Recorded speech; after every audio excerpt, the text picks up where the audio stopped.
Hello students, आज हम लोग हाइड्रोजन का वो वीडियो आगे कंटिन्यू करेंगे जिसमें हम लोग हार्ड वाटर सॉफ्ट वाटर पढ़ रहे थे। तो लास्ट क्लास में हार्ड वाटर क्या होता है, सॉफ्ट वाटर क्या होता है, साबुन के साथ हार्ड वाटर आसानी से झाग क्यों नहीं देता है, हार्ड वाटर का कारण क्या है, कब हार्ड वाटर में कन्वर्ट हो जाता है, और फिर वो हार्डनेस कितने तरह का होता है, उसमें टेम्पररी हार्डनेस को रिमूव करने का मेथड ये हम लोग पढ़ लिए थे। तो अब उसके आगे हम लोग पढ़ेंगे। तो आज के वीडियो में हम लोग क्या क्या सीख पाएंगे, पूरा वीडियो जब देख लेंगे शुरू से अंतिम तक तो आप लोग क्या क्या जान पाएंगे, हम पहले उस पर डिस्कस कर लेते हैं। सबसे पहले हम लोग जान पाएंगे removal of hardness by washing soda method, by lime soda process, फिर यहाँ ये परम्यूटेड मेथड, फिर आयन एक्सचेंज मेथड, एक और यहाँ पर ये इधर ही यहाँ पे होता, हम यहाँ लिख देते हैं ये कैल्गन प्रोसेस या कैल्गन मेथड, ये हम लोग जान पाएंगे। फिर ये इसमें जान पाएंगे जियोलाइट क्या होता है और जियोलाइट कितने तरह के होते हैं। फिर जियोलाइट का यूज करके जब हम लोग वाटर का हार्डनेस दूर करते हैं तो उसमें एडवांटेज क्या है और उसका डिसएडवांटेज क्या है, मतलब फायदा क्या है और नुकसान क्या है। फिर हम लोग जान पाएंगे इसमें आयन एक्सचेंज रेजिन्स के बारे में।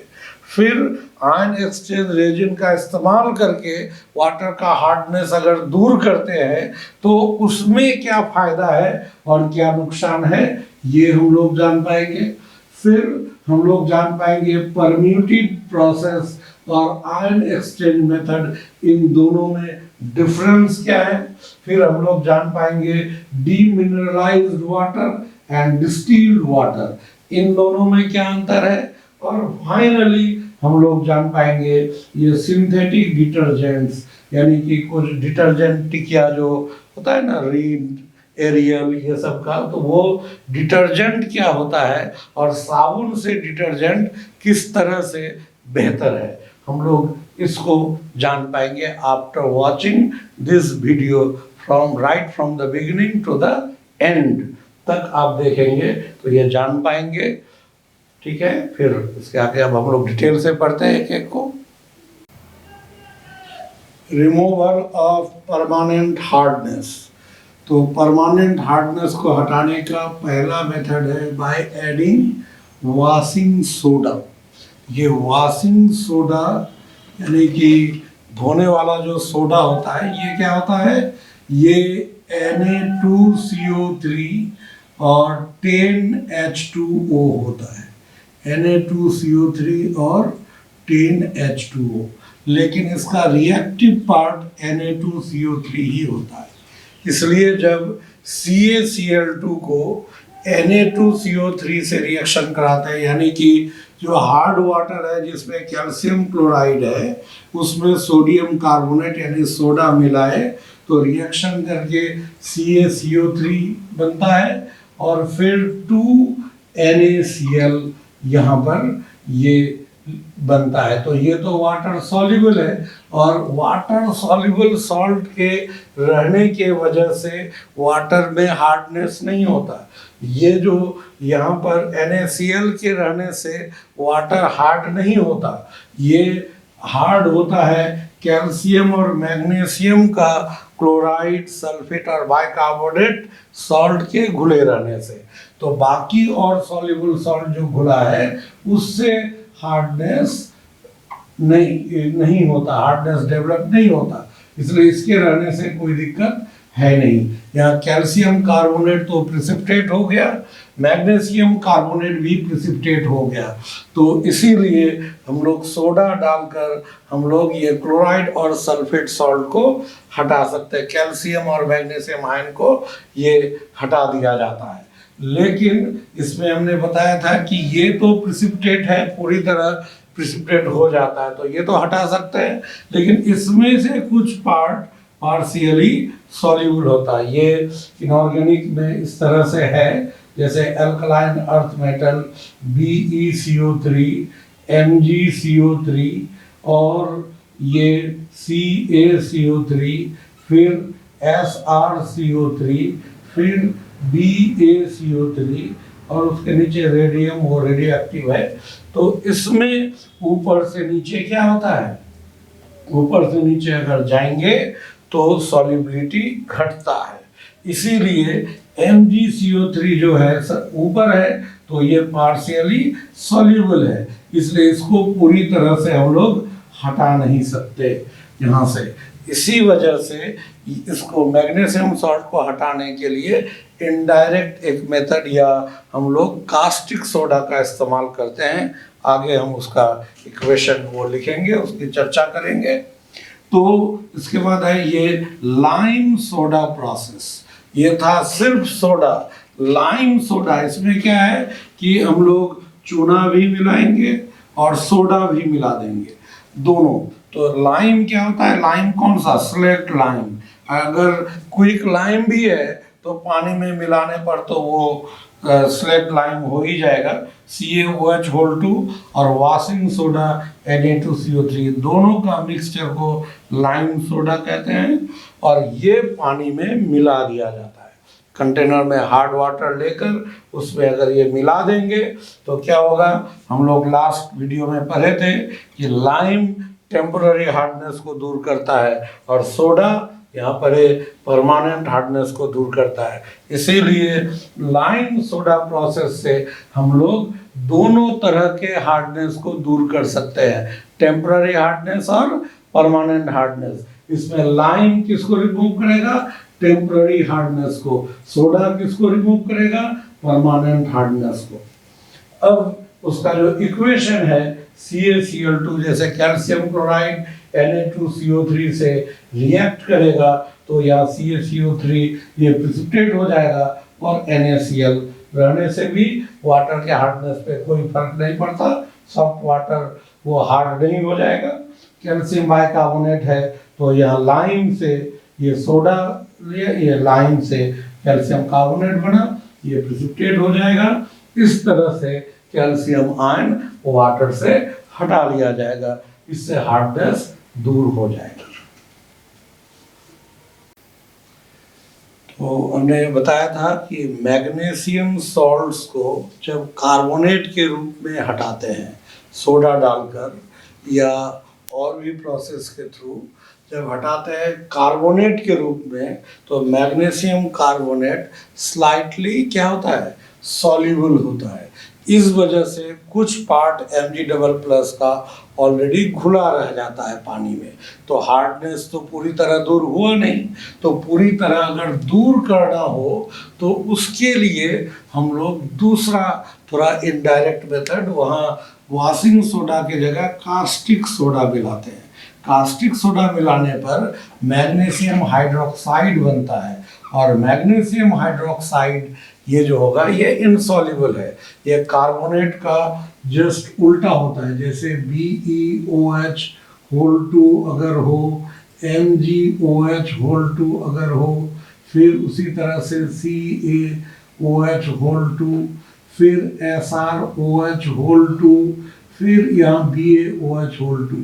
तो इसमें क्या होगा, यहाँ पर सॉल्युबिलिटी ऊपर से नीचे बढ़ता है, इसीलिए ये ऊपर है, ये इनसॉल्युबल है, इस वजह से ये प्रिसिपिटेट हो जाता है। तो हम लोग वॉशिंग सोडा नहीं बल्कि कास्टिक सोडा मिलाकर वाटर के हार्डनेस को हटा सकते हैं, अगर स्पेशली मैग्नीशियम के सॉल्ट घुले हुए हो तो मैग्नीशियम को कार्बोनेट से बेहतर हाइड्रोक्साइड के रूप में हटाना ज़्यादा आसान होगा। ठीक है, क्लियर है कि कैसे हम लोग मैग्नीशियम को क्यों हम लोग कास्टिक सोडा से हटाते हैं, हम लोग वॉशिंग सोडा क्यों नहीं लेते, ये क्लियर हो गया। अब नेक्स्ट प्रोसेस है कैल्गन प्रोसेस। कैल्गन प्रोसेस, कैल्गन का मीनिंग ही होता है कैल्शियम गॉन, मतलब कैल्शियम गया, खत्म। तो कैल्शियम हट गया तो कैल्शियम के जगह मैग्नीशियम भी उसी तरह से, लेकिन इसको कैल्गन प्रोसेस कहते हैं। इसका दूसरा नाम है सिक्वेस्ट्रेशन या मास्किंग। मास्किंग मतलब उसको मास्क लगाकर उसके परिचय को वो उसके आइडेंटिफिकेशन को छुपा दिया जाता है। मतलब जिस वजह से वो काम कर रहा था, वाटर के हार्डनेस को बढ़ा रहा था, उसी को इनइफेक्टिव कर दिया जाता है मास्किंग करके। तो इसका क्या हुआ, देखिए प्रोसेस क्या है, Ca double plus and Mg double plus ions are rendered ineffective by treatment with sodium polyphosphate. Means the ions present in water due to which the water sample is hard. These ions are made ineffective by treatment with sodium polyphosphate. ये जो ion है ये पानी में जो घुले रहते हैं, इसी के वजह से वाटर हार्ड है। तो इस प्रोसेस में इस दोनों आयन का मास्किंग कर दिया जाता है, इसको इनइफेक्टिव, अप्रभावी बना दिया जाता है। किसके द्वारा? बाय ट्रीटमेंट विद सोडियम पॉलीमेटाफॉस्फेट, यानी NaPO3, ये सोडियम मेटाफॉस्फेट हुआ, और वहाँ X, ये X का वैल्यू 100 तक हो सकता है, ये X 100 तक हो सकता है।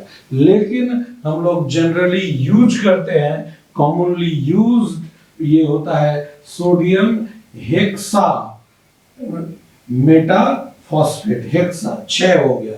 और ये किस रूप में? एज ए कॉम्प्लेक्स रहता है, 2 सोडियम कोऑर्डिनेशन स्फीयर के बाहर रहता है, 4 सोडियम अंदर रहता है। ये एक कॉम्प्लेक्स का फॉर्मेशन हुआ। ये जो स्क्वायर ब्रैकेट के द्वारा लिखा गया है इसको कोऑर्डिनेशन स्फीयर कहते हैं।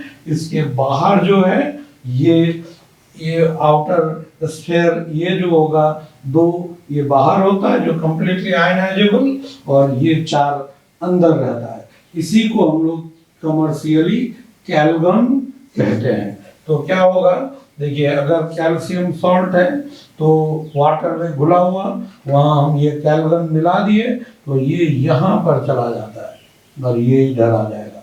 तो यहाँ 4 सोडियम है, सोडियम का वैलेंसी 1 और कैल्शियम का 2, तो 4 को रिप्लेस किया 2 कैल्शियम ये बनाया। और ये इनसॉल्युबल नहीं, ये वाटर सॉल्युबल कॉम्प्लेक्स होता है, और ये घुला हुआ है, और ये जो कोऑर्डिनेशन स्फीयर के अंदर होता है वो आयनाइजेबल होता ही नहीं है, वो आयन में टूटेगा नहीं। इस वजह से उसके प्रभाव को नष्ट कर दिया गया, जिस वजह से हार्ड था वो हार्डनेस खत्म हो गया। इस तरह से कैल्गन प्रोसेस के द्वारा वाटर के हार्डनेस को दूर किया जाता है। ये IIT JEE एडवांस में इस पर क्वेश्चन पूछा हुआ है कि कैल्गन, इसमें ये जो प्रोसेस है कैल्गन प्रोसेस, उसके द्वारा वाटर का हार्डनेस दूर करते हैं, तो इसमें क्या यूज करते हैं ये वाटर के हार्डनेस को दूर करने के लिए, यानी क्या यूज किया जाता है ये मास्किंग के लिए, ये पूछा गया है। नेक्स्ट मेथड है बाय परम्यूटेड प्रोसेस या जियोलाइट प्रोसेस। ये जो आर्टिफिशियल जियोलाइट को ही हम लोग परम्यूटेड कहते हैं। तो ये काफ़ी कॉमनली यूज्ड मेथड है, जो लोग घर पे भी इसका इस्तेमाल कर सकते हैं, पहले किया भी जाता था। तो extensively used in softening both temporary and permanent hard water, मतलब टेम्पररी हार्डनेस और परमानेंट हार्डनेस दोनों को हटाने के लिए इसका काफ़ी बृहत रूप से इस्तेमाल होता है ना। ये जियोलाइट होता क्या है? तो जियोलाइट नेचुरली अकरिंग एक मिनरल है जो सोडियम और एल्युमिनियम का सिलिकेट है, हाइड्रेटेड सिलिकेट। तो ये एक मिनरल यानी खनिज है जो अर्थ क्रस्ट में वो पाया जाता है, अर्थ के अंदर, इसमें माइनिंग करके इसको निकाला जाता है। ये एक खनिज पदार्थ है जो एक कॉम्प्लेक्स मटेरियल है जो सोडियम और एल्युमिनियम का सिलिकेट हाइड्रेटेड होता है, जल युक्त हाइड्रेटेड सोडियम एल्युमिनियम सिलिकेट्स होता है जियोलाइट। तो zeolite is chemically hydrated alumino silicates of sodium. ठीक है, इसमें इसका फॉर्मूला हम लोग या तो इस तरह से लिख सकते हैं या इसको कंबाइंडली ऐसे लिखा जा सकता है Na2Al2Si2O8X H2। यह हाइड्रेटेड हो गया, इसका नाम सोडियम एल्युमिनियम ऑर्थो सिलिकेट्स होता है। तो ये हो गया ये जियोलाइट का केमिकल नेचर। जियोलाइट्स दो तरह का होता है, एक नेचुरल बताया नेचुरली अकरिंग, तो जो नेचुरल होता है नेचर में पाया जाता है वो नॉन पोरस होता है, छिद्र युक्त नहीं होता, तो इससे सरफेस एरिया कम हो जाएगा, और सरफेस एरिया कम होगा तो ये एफिशिएंट नहीं होगा, ये नॉट एफिशिएंट। इसलिए वाटर के हार्डनेस को दूर करने के लिए हम लोग इसको यूज नहीं करते, हम लोग आर्टिफिशियल जियोलाइट को यूज करते हैं, और आर्टिफिशियल जियोलाइट को ही हम लोग क्या कहते हैं, परम्यूटेट कहते हैं। आर्टिफिशियल जियोलाइट को ही परम्यूटेट कहा जाता है। परम्यूटेट ये पोरस होता है, और पोरस होने से सरफेस एरिया ज्यादा हुआ, इसलिए हाईली एफिशिएंट होगा, इसी का इस्तेमाल ये किया जाता है। ये जो जियोलाइट है ये कैटायन एक्सचेंजर के रूप में इस्तेमाल होता है। हम लोग इसको यहाँ लिख सकते हैं कि ये यूज्ड एज कैटायन एक्सचेंजर, ये कैटायन एक्सचेंजर के रूप में इसका इस्तेमाल होता है, कैटायन एक्सचेंजर। तो यूज्ड एज कैटायन एक्सचेंजर, ये कैटायन एक्सचेंजर के रूप में इसका इस्तेमाल होता है, कैटायन एक्सचेंजर के रूप में। तो हम लोग इसका कैसे यूज करेंगे, इसका diagram, neat and clean diagram के द्वारा इसको हम लोग समझेंगे बीच के बाद। ये परम्यूटेड प्रोसेस का ये नीट एंड क्लीन डायग्राम है। जैसे ये एक चेम्बर होता है जिसके बीच में, जो पहले घर पे भी शुरू में, अभी तो RO ये सब यूज करते हैं, पहले जो फिल्टर लाया जाता था तो फिल्टर में वो कैंडल टाइप का एक होता था, तो वो कैंडल, वही कैंडल उसको कहा जाता था, तो वो जियोलाइट बेड होता है। तो उसका एक ये फ्लो डायग्राम है कि यहाँ पर बीच में एक कंटेनर में ये जियोलाइट बेड, यहाँ जियोलाइट बेड मतलब परम्यूटेड, जो आर्टिफिशियल होता है, पोरस होना चाहिए, तो पोरस ये जियोलाइट बेड यहाँ रख देते हैं, और यहाँ से रॉ वाटर या हार्ड वाटर को यहाँ से भेजा जाता है। हार्ड वाटर में CaCl2, MgSO4 ये सब जो कैल्शियम और मैग्नीशियम का जो क्लोराइड सल्फेट बाइकार्बोनेट सॉल्ट होता है, ये धीरे धीरे ये जो पोरस है ये वाटर को एब्जॉर्ब करेगा धीरे धीरे, और इससे होकर गुजरेगा। इस गुजरने के दौरान क्या होता है, आयन का एक्सचेंज हो जाता है। यहाँ पर इसके अंदर जो सोडियम है वो सोडियम नीचे आ जाता है, और यहाँ Ca++ और Mg++ यही रिटेन कर जाता है, वहीं रह जाता है, और इसके अंदर का जो सोडियम है वो क्लोराइड और सल्फेट के साथ नीचे आ जाता है। इस तरह से ये केवल कैटायन को एक्सचेंज किया, एनायन ये एज इट इज आ जा रहा है, कैटायन के जगह पे यहाँ पे कैल्शियम और मैग्नीशियम की जगह सोडियम आ गया। तो इसलिए ये एक तरह से कैटायन एक्सचेंज मेथड है। और यहाँ जब सोडियम ये कैल्शियम और मैग्नीशियम आयन को रिटेन कर लिया, तो यहाँ वाटर में अब कैल्शियम मैग्नीशियम आयन है नहीं, अब ये सॉफ्ट हो गया, यहाँ से सॉफ्ट वाटर निकल गया। लेकिन ये लगातार जब यूज होता रहेगा तो एक लंबे समय के बाद ये जो जियोलाइट बेड है इसमें तो धीरे धीरे सारे सोडियम आयन खत्म हो जाएंगे। जब सोडियम आयन खत्म हो जाएंगे तो क्या होगा, सारे सोडियम आयन खत्म हो जाने पर ये जियोलाइट का अब ये वाटर को सॉफ्ट करने का जो कैपेसिटी है वो खत्म हो जाएगा। जब ये खत्म हो गया अब तो ये हार्ड वाटर को सॉफ्ट करेगा नहीं, तो फिर इस जियोलाइट को रीजनरेट कैसे करेंगे, तो रीजनरेट करने के लिए इसके पीछे से ये जुड़ा रहता है और वहाँ से कॉन्सन्ट्रेटेड NaCl का सॉल्यूशन उसमें हम लोग डाल देते हैं, उसमें मिलाते हैं। तो इससे क्या होगा कि कॉन्सन्ट्रेटेड होने पर फिर ये कैटायन को एक्सचेंज करके कैल्शियम मैग्नीशियम को हटाकर वहाँ सोडियम आ जाएगा और परम्यूटेट रीजनरेट हो जाएगा। तो ये रिएक्शन है इसमें, जैसे ये परम्यूटेट हुआ, इसको सोडियम जियोलाइट, इसको ऐसे ही लिखा जाता है तो शॉर्ट में। और यहाँ पर CaCl2 या MgCl2 से कैटायन का एक्सचेंज हुआ, इस तरह से एक्सचेंज हुआ। यहाँ पर Ca के जगह पे यहाँ Na और Ca यहाँ आ गया, एक्सचेंज होकर के ये अलग हो गया। अब ये जो है ये दोनों ये जियोलाइट बेड में ही स्टे कर गया और वो NaCl Na2SO4 यहाँ आ गया, उसकी वजह से वाटर तो हार्ड है नहीं। अब जब एक सर्टेन पीरियड के बाद जियोलाइट एंड हो जाएगा, उसमें सारे सोडियम आयन खत्म हो जाएंगे, फिर कॉन्सन्ट्रेटेड NaCl के द्वारा जियोलाइट को रीजनरेट कर लिया जाता है। ये प्रोसेस है, कैल्शियम और मैग्नीशियम जियोलाइट को सोडियम के साथ रिएक्शन कराकर Na2Z ये सोडियम जियोलाइट को बनाया जाता है। एडवांटेज ऑफ दिस मेथड, मतलब जियोलाइट प्रोसेस या परम्यूटेट प्रोसेस का एडवांटेज, फायदा क्या है? ये वाटर के हार्डनेस को 10 ppm पार्ट पर मिलियन लेवल तक रिमूव कर देता है। 10 पार्ट पर मिलियन वाटर में जो जिस आयन के वजह से वाटर हार्ड है वो सबको लगभग हटा देता है। ये रह जाता है इस मेथड के बाद वो 10 ppm तक वाटर का प्यूरिटी लेवल आ जाता है।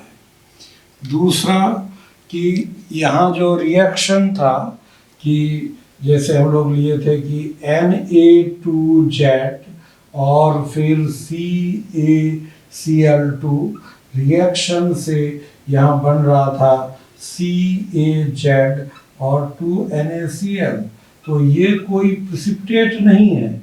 अगर ये प्रिसिपिटेट होता तो फिर इसी में तो ये NaCl का सॉल्यूशन, जिसको ब्राइन कहते हैं, NaCl का सॉल्यूशन के द्वारा इसको फिर रीजनरेट कैसे किया जाता?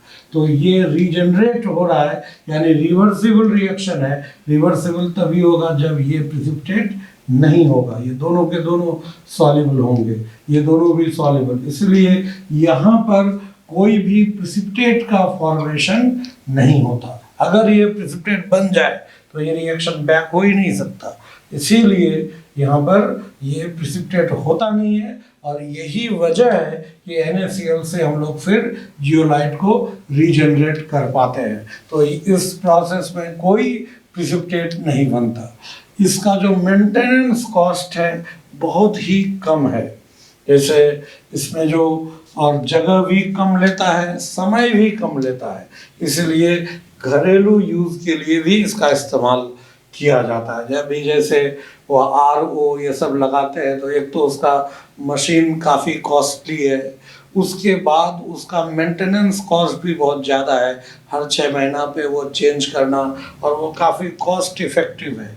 लेकिन इसका ये बहुत कम कॉस्ट लगता है, इसलिए इसको मेंटेन करना आसान है, ये कम समय लेता है और ये जगह भी कम लेता है। एक ऐसे डब्बा जैसा कहीं भी हम लोग एक कोना में रख दे सकते हैं, तो ये जगह कम लेता है।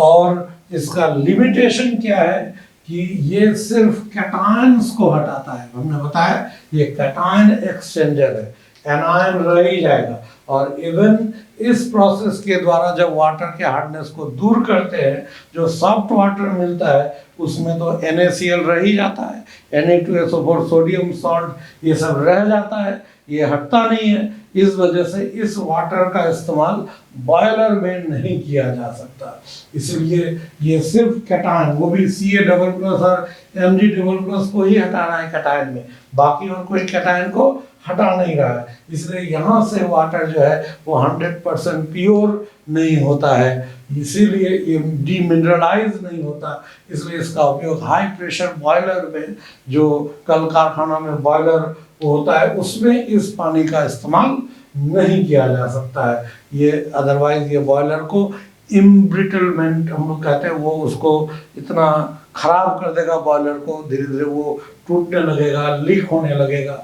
उसके बाद ये सुइटेबल नहीं है किस तरह के, ये वाटर इज टर्बिड, जैसे नदी तालाब का पानी ले लिए, वो पानी एकदम धुंधला पानी होता है, गंदा पानी होता है, मडी वाटर। तो उस पानी को हम लोग इस मेथड के द्वारा साफ नहीं कर सकते। क्यों? कि वो जब हम लोग वो ऊपर से डालेंगे पानी को, तो जियोलाइट जो बताए थे वो पोरस होता है और उससे होकर के वो छनता है। तो जब ये गंदा रहेगा तो वो जियोलाइट के छेद को बंद कर देगा, इसलिए कुछ देर तक तो ये छान पाएगा, और जैसे पोर्स बंद हो जाएंगे छन्ना बंद हो जाएगा। इसीलिए वाटर अगर टर्बिड है यानी गंदा है, उसमें गंदा पानी, नदी तालाब का पानी अगर लेते हैं तो वो उस पानी को इस मेथड के द्वारा साफ नहीं किया जा सकता। नेक्स्ट मेथड, और ये लास्ट मेथड है वाटर के हार्डनेस को दूर करने का, आयन एक्सचेंज रेजिन प्रोसेस। तो ये आयन एक्सचेंज रेजिन होता है क्या? रेजिनस सब्सटेंस, चिपचिपा ये पदार्थ होता है। ये सिंथेटिक यानी आर्टिफिशियल होता है, सिंथेटिक ऑर्गेनिक पॉलीमर्स। ये पॉलीमर लॉन्ग चेन पॉलीमर होते हैं और ये क्रॉस लिंक्ड भी होता है। क्रॉस लिंक्ड मतलब ऐसे एक चेन है, ये चेन है और इस तरह से, और ये एक दूसरे के साथ इस तरह से लिंक्ड भी हो सकता है ना, ऐसे सभी क्रॉस लिंक्ड होगा। तो क्रॉस लिंक्ड होता है, ये माइक्रोपोरस, इसमें छोटे छोटे छिद्र होते हैं, और ये एक्सचेंजेबल आयंस, इसमें जो आयन को एक्सचेंज करेगा वो होता है। जैसे परमिटिड में हमने बताया था क्या, परमिटिड में सोडियम आयन होता है जो कैल्शियम और मैग्नीशियम के साथ एक्सचेंज हो रहा है। यहाँ पर लेकिन कैटायन और एनायन दोनों का एक्सचेंज होता है आयन एक्सचेंज रेजिन प्रोसेस में। तो आयन एक्सचेंज रेजिन उस आधार पर दो टाइप में बांटा गया है, एक कैटायन एक्सचेंज रेजिन और एक anion exchange resin. Cation exchange resin में क्या होता है, ये कैटायन को, जैसे मान लीजिए MgCl2 है, इसके वजह से हार्ड है, तो ये कैटायन एक्सचेंज रेजिन Mg को एक्सचेंज करेगा। वहां पर इस एक्सचेंज रेजिन का, ये कैटायन एक्सचेंज रेजिन एक्चुअली क्या होता है, ये COOH या RSO3H, ये कार्बोक्सिलिक एसिड और सल्फोनिक एसिड, ये R जो होता है RCOOH या RSO3H, ये जो होता है R काफी बड़ा होता है, इसलिए ये लॉन्ग चेन पॉलीमर है, ये काफी बड़ा होता है। तो ये जो होगा, ये जो कंपाउंड है, और ये क्या करता है, ये हार्ड वाटर के कैटायन को ये इसके H+ के साथ एक्सचेंज करेगा, मतलब यहाँ H हटेगा और Mg यहाँ पर आ जाएगा। तो यानी ये बना देता है ऐसे R और COO2 Mg बनाएगा, ये बाइवैलेंट होता है। तो इस तरह से इसका सॉल्ट का एक मोल इसके 2 मोल को यूज करेगा और ये अपना H+ के द्वारा कैटायन को एक्सचेंज करेगा, तो बना देगा HCl।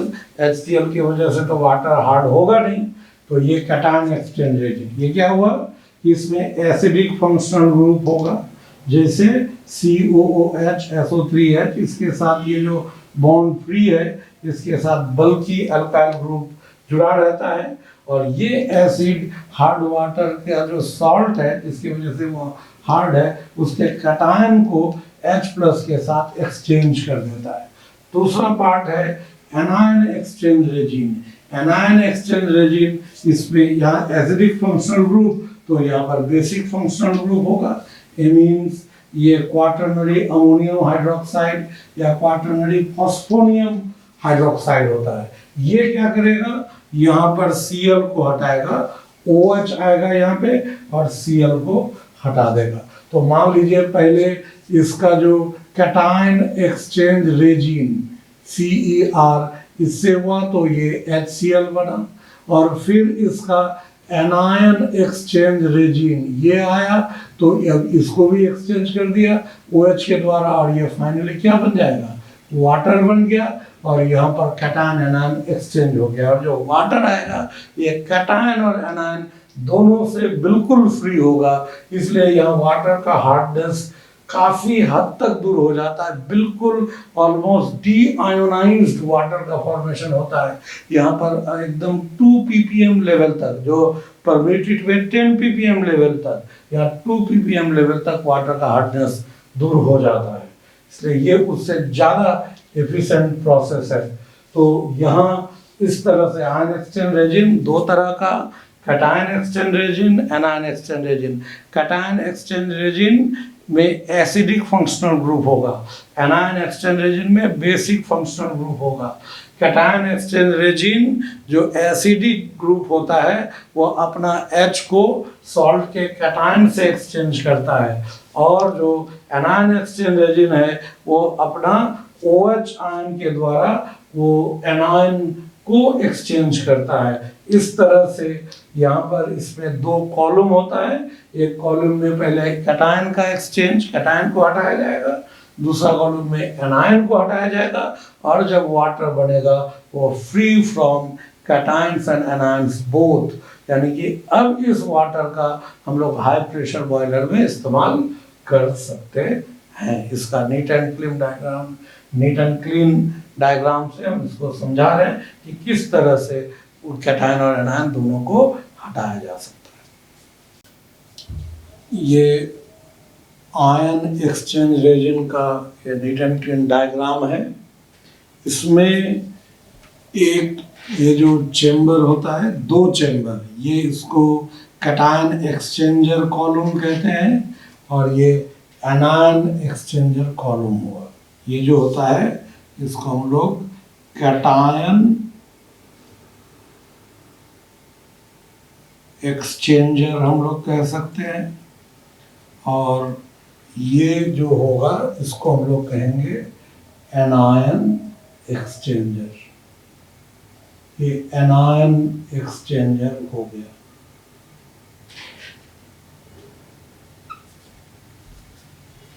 तो इसमें क्या होता है, कैटायन एक्सचेंजर में यहाँ पर ये एक रॉ वाटर या हार्ड वाटर जिसमें CaSO4, MgSO4, CaCl2, MgCl2 ये सब, या CaHCO3 या MgHCO3 जो भी जिसकी वजह से वाटर हार्ड है, या उसके अलावा और भी जो सॉल्ट्स घुला हुआ है जैसे NaCl, ये इसकी वजह से हार्ड नहीं है वाटर, लेकिन ये भी वाटर में प्रेजेंट है और भी सॉल्ट्स प्रेजेंट होंगे, तो वो पूरा रॉ वाटर यहाँ से लिया गया। और ये यहाँ पर ये कैटायन एक्सचेंज रेजिन जो एसिडिक फंक्शनल ग्रुप वाला कंपाउंड है वो यही रहता है। तो यहाँ क्या होगा कि यहाँ ये जो रॉ वाटर यहाँ से पास होगा, तो ये जो इसमें H+ है, इस H+ के द्वारा ये एक्सचेंज हो जाता है।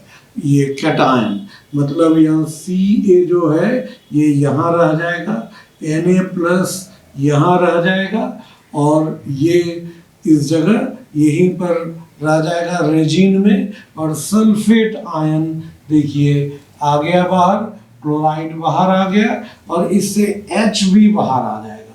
ये H भी, ये कह सकते हैं कि H+ भी ये बाहर आ जाएगा, क्योंकि कैटायन का यहाँ एक्सचेंज हुआ, तो Ca तो यहीं होल्ड हो गया, H निकल गया। अब यहाँ से ये जो वाटर पास करेगा, इस वाटर में क्या एनायंस होंगे, क्योंकि कैटायन तो वही रिटेन कर गया है, एनायन आया और वो H+ आया। ये वाटर यहाँ से फिर एनायन एक्सचेंजर या एनायन एक्सचेंज कॉलम में आया। तो यहाँ पर ये दोनों इस जगह है, और यहाँ पर H+ भी है। अब होगा क्या कि ये यहाँ पर जो बेसिक ग्रुप है, जैसे टेट्रा एल्काइल अमोनियम हाइड्रोक्साइड, ये यहाँ पर होगा, और ये एनायन यहाँ आ जाएगा और OH नीचे चला आएगा। एनायन यहाँ होल्ड कर जाएगा, यहाँ रिटेन हो जाएगा और यहाँ से कैटायन, ये H प्लस था वो तो आ ही गया और OH भी आ गया। ये H प्लस और OH माइनस ये दोनों मिलकर H2O का फॉर्मेशन किया और यहाँ सारे कैटायन और एनायन H प्लस OH के अलावा सारे कैटायन एनायन उसी दोनों एक्सचेंजर में रुक गए और यहाँ इस तरह से हमें डीमिनरलाइज्ड या डीआयोनाइज्ड वाटर यहाँ मिल जाता है। तो देखिए इस जगह क्या रिएक्शन होगा, तो यहाँ पर जैसे RCOOH ये कैटायन एक्सचेंज रेजिन ये हुआ और यहाँ NaCl का Na प्लस ये कैटायन को एक्सचेंज कर दिया, ये यहाँ आया और H चला गया इस तरह से, तो यहाँ RCOONA और H अलग हो गया। RCOOH CaSO4 का Ca डबल प्लस Ca यहाँ आया, H निकल गया, यहाँ पर RSO3H Mg डबल प्लस आया और H हट गया, ये H प्लस ये रह गया और यहाँ कैटायन यही होल्ड कर गया, इस तरह से कैटायन के रूप में वो रह गया H प्लस और जो एनायन था वो एनायन इसमें आ गया, ये रिएक्शन हुआ। और ये एनायन एक्सचेंजर में क्या हुआ, ये एनायन था और इसमें जो एनायन एक्सचेंज रेजिन R4N यानी क्वाटरनरी अमोनियम हाइड्रोक्साइड ये जो बेस है, यहाँ पर ये OH माइनस के द्वारा एनायन का एक्सचेंज होता है, ये इधर आएगा और ये OH वहाँ चला गया, तो इस तरह से यहाँ बना दिया, एनायन को एक्सचेंज करके वो वही एनायन को होल्ड कर लिया, OH माइनस नीचे आ गया और उधर से H था, HOH मिलकर H2O बना दिया और यहाँ फाइनली हमें डीमिनरलाइज्ड या डीआयोनाइज्ड वाटर ये मिल गया।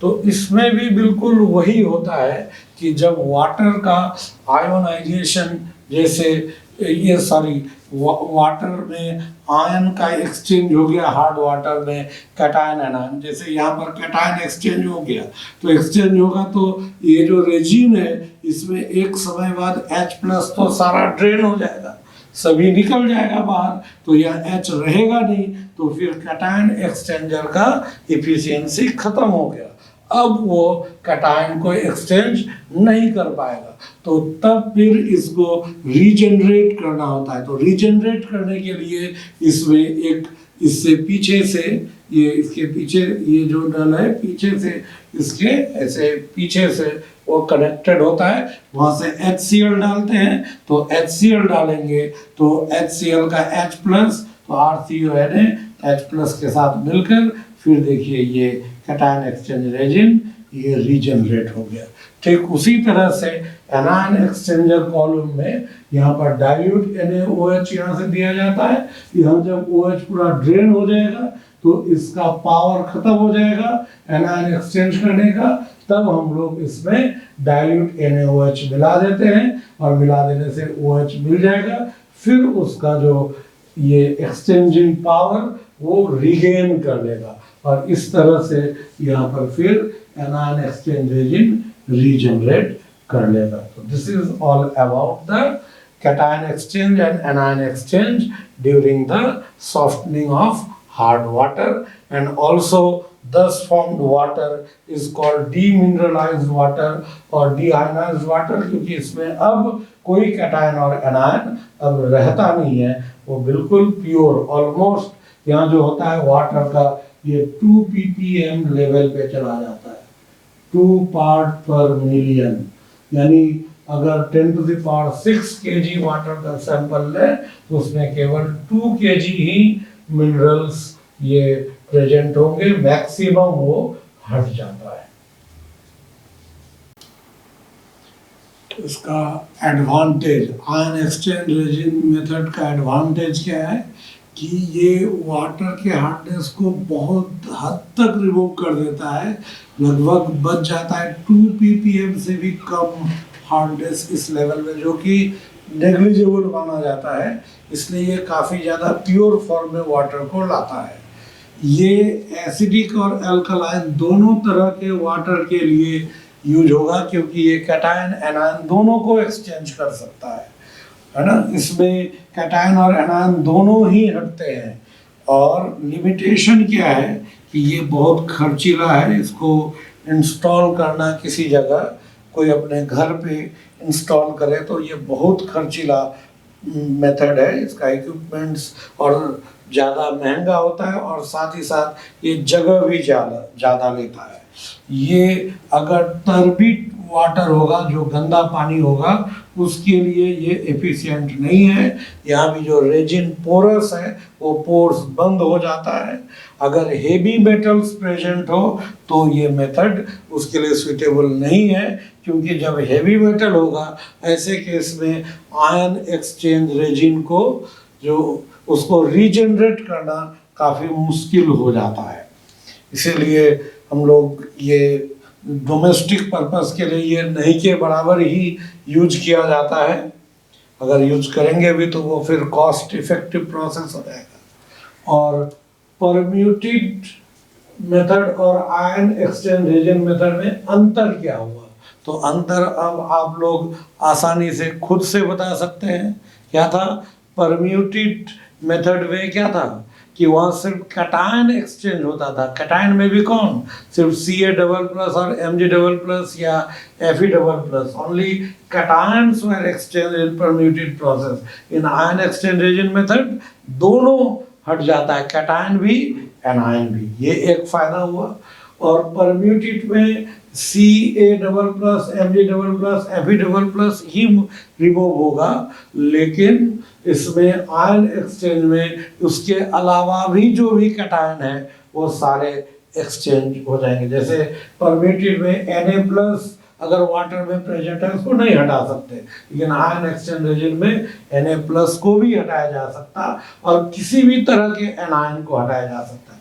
कैटायन में H+ और एनायन में OH- को छोड़कर कोई भी कैटायन या एनायन को वाटर से रिमूव किया जा सकता है। इसलिए आयन एक्सचेंज रेजिन से बनने वाला जो उसके बाद जो वाटर प्राप्त होता है उसको डी आयोनाइज्ड वाटर भी कहते हैं, क्योंकि उसमें कोई आयन प्रेजेंट नहीं होता। परम्यूटेड प्रोसेस लेस एक्सपेंसिव है और आयन एक्सचेंज रेजिन प्रोसेस ज़्यादा एक्सपेंसिव है। परम्यूटेड प्रोसेस में हार्डनेस कंप्लीट ये जो 10 ppm तक फिर भी रह ही जाता है, और इसमें ये 2 ppm से कम तक रहता है, यानी यहाँ पर हार्डनेस मैक्सिमम दूर हो जाता है। तो ये यानी कि आयन एक्सचेंज रेजिन प्रोसेस ज़्यादा एफिशिएंट हुआ, परम्यूटेड प्रोसेस लेस एफिशिएंट हुआ।